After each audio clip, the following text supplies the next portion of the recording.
سەبارەت بە دۆخۆژیانی هەژاران و کەمەندامان لە هەرێمی کوردستان بە دوواداچوون.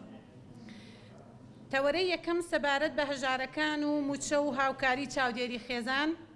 یەکەم، بە پێی یاسای بودجەی ساڵی 2013 دەبوو حکومەت هاوکاری هەژارەکان بکات. دووەم، بڕی ئەو پارەی کە پشکی هەژارەکان بوو بریتی بوو لە 13 ملیارد دیناری مانگانە.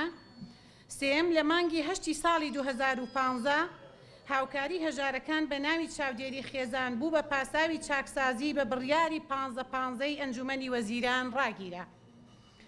چوارەم، بە پێی ئەو بڕیارەی دەبوو وەزارەتی کار و کاروباری کۆمەڵایەتی لەگەڵ وەزارەتی دارایی لە ماوەی 90 ڕۆژی کاردا ئەو پێداچوونەوەی بکەن و ئەگەر کەسێکی ناشایستە لە لیستەکەدا هەیە جیایکەنەوە و موچە و هاوکاری هەژارەکان خەرج بکەنەوە، بەڵام بەداخەوە کە هاتن لەبری پاکسازی بەگشتی بڕیان. خاڵی پێنجەم، بەڵام لەو کاتەوە تا ئێستا بەناڕەوە ئەو موچە و هاوکاریە وەستاوە و حکومەت دەستی پێ نەکردوێتەوە. شەشەم، هاوکاری چاودێری خێزان ئەم هاوڵاتیانە دەگرێتەوە. مناڵانی بێسەرپەرشت، ژنانی بێهاوسەر و هەتیوبار، کچانی تەمەندار، ئەو ژنانەی هاوسەرەکانیان سزادراون، نەخۆشانی درێژخایەن، بە ساڵاتچوانی پەکەوتە، بەمەرجی ئەوەی هەژار بن و هیچ سەرچاوەیەکی داهاتیان نەبێت. خاڵی حەوتەم، بڕی ئەو پارەی کە دەدرایە هەژارەکان تەنها 150,000 دیناری مانگانە بوو. هەشتەم، ژمارەی ئەو خێزانەی کە سوودمەند بوون لە موچە و هاوکاری چاودێری خێزانی بریتی بوو لە ئەو خێزانانە 80,000 خێزان، بەڵام پاش ئەنجامدانی بایۆمەتری بۆیان کە بوو بە 60,000 خێزان بە دوواداچوونی پەرلەمان لەم دۆسیەدا.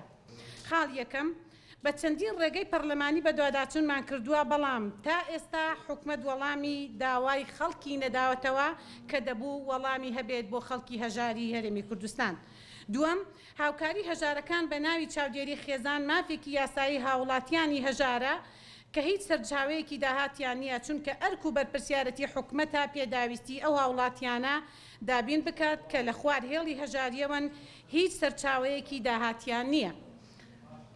خاڵی سێم، بە پێی کۆتا یاسای بودجەی هەرێمی کوردستان لە ساڵی 2013 پشکی هەژارەکانی تێدایە، نەدەبوو حکومەت بیبڕێت بۆیان نەگەڕێنێتەوە. خاڵی چوارەم، بە پێی یاسای بودجەی ساڵی 2021 حکومەتی فیدراڵی یەکێک لە بوارەکانی هاوکاری دارایی تەرخان کراوە بۆ چاودێری کۆمەڵایەتی کەمەندامان و تۆڕی پاراستنی کۆمەڵایەتی دەگرێتەوە. هەر بۆیە دەبوو لەو بڕەپارەیەی کە لە بەغداوە مانگانە دەگاتە هەرێمی کوردستان بڕێکی تەرخان بێت بۆ هەژارەکان.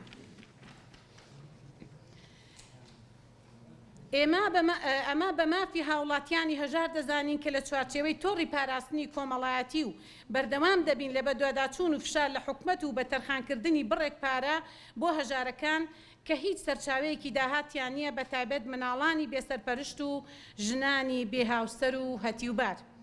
تەوەرەی دووەم سەبارەت بە کەمەندامان. بە پێی یاسای ژمارە 22 ساڵی 2011 هەر هاوڵاتیەک بەهۆی ڕووداوێک یان بە زگماک بە کەمەندام لەدایک بوو بێت، ئەوە پاش دەستنیشانکردنی ڕێژەی کەمەندامیەکەی لەلایەن لیژنەیەکی پسپۆڕەوە پێویستە حکومەت بڕێک پارەی وەک هاوکاری مانگانە بۆ تەرخان کات کە بریتیا لە 150,000 دینار، کە کەمترین ڕێژەی کەم ئەندامی و بۆ ڕێژەی لە 100% کەم ئەندامی بگاتە 250,000 دینار، بەڵام حکومەت لەم بوارەدا ئەم کەم تەرخەمی و یاساشکێنیانەی هەیە. یەکەم، بە پێی ڕێژەی کەمەندامی هاوکاریەکان دابەش ناکات و تا ئێستاش ئەو هاوڵاتیانەی لە 100% کەمەندامن هەر تەنها 150,000 دیناریان پێدەدات لە بڕی 250,000 دینار. خاڵی دووەم، لە ساڵی 2012ەوە بەناڕەوە نایاسایی هیچ کەسێک تۆمار نەکراوە ژمارەی ئەوانەی تا ئێستا تۆمار نەکراون حکومەت پابەندی هاوکاریەکانیان نیە بریتە لە 30,000 کەس، واتە 30,000 کەس تا ئێستا ناوی تۆمار نەکراوە لە کەمەندامان.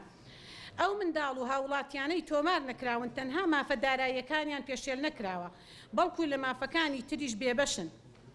چوار، بەپێی هەمان یاسای ژمارە 22 ساڵی 2011 پێویستە حکومەت بڕێک پارە بدات بەو دایکانەی کە خۆیان تەرخان دەکەن بۆ بەخێوکردنی مناڵەکە مندامەکەیان کە کارمەندی حکومەت نین بەڵام لە دەرچوونی یاساکەوە تا ئێستا کە نزیکەی 10 ساڵە ئەو مافە بەو دایک و باوکانە ڕەوا نابیندرێت کە کارمەندی حکومەت نین و خۆیان تەرخان کردو بۆ بەخێوکردنی منداڵە کە مندامەکەیان کە بریتیە تەنها لە 150,000 دیناری مانگانە